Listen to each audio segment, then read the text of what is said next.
Battle of the New Gen MCs, Yuji versus Denji. Who you got?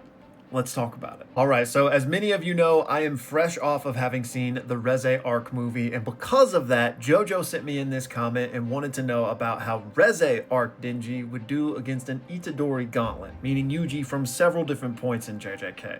So let's go over this. And the first thing I want to say is that I have not read Chainsaw Man. I've only seen season 1 and seen the movie, so I'm not the most familiar with its power scaling, but I really don't think that it matters. And that's because he seems to do way crazier stuff than what Yuji is capable of for 95% of JJK. So as you can see here, we have several different rounds, but Denji versus Shibuya Itadori, post-Vessel Itadori, and even pre-Awakening Shinjuku, I think is cooked because none of those Yujis have RCT, and Denji can regenerate from damn near almost anything that I've seen. Like, he was barely a torso getting exploded over and over again, and as long as our boy got some blood, he was pretty much fine. So I just don't think a Yuji that can't heal at all is going to be able to keep up, even if we want to say that Yuji outclasses Denji in other respects, which I'm not saying. But even if he did, Denji would just win the battle of attrition, in my opinion.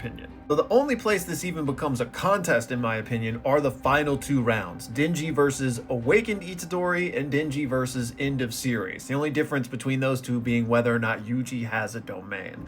And when Yuji has a domain, I think he can probably win, because regardless of Denji's regeneration, like, he's just going to get cut to ribbons. Like, I don't think he can regenerate on like a Gojo level. You know what I mean? Like, he can come back from some harsh damage, but I don't think he can come back from constant damage with no chance to recover. So I give End of Series domain to Yuji. And again, we're only talking about Reze Arc Denji. Like, for all I know, he goes crazy in the power scaling later, but I'm not aware of that, and that's not what we're talking about.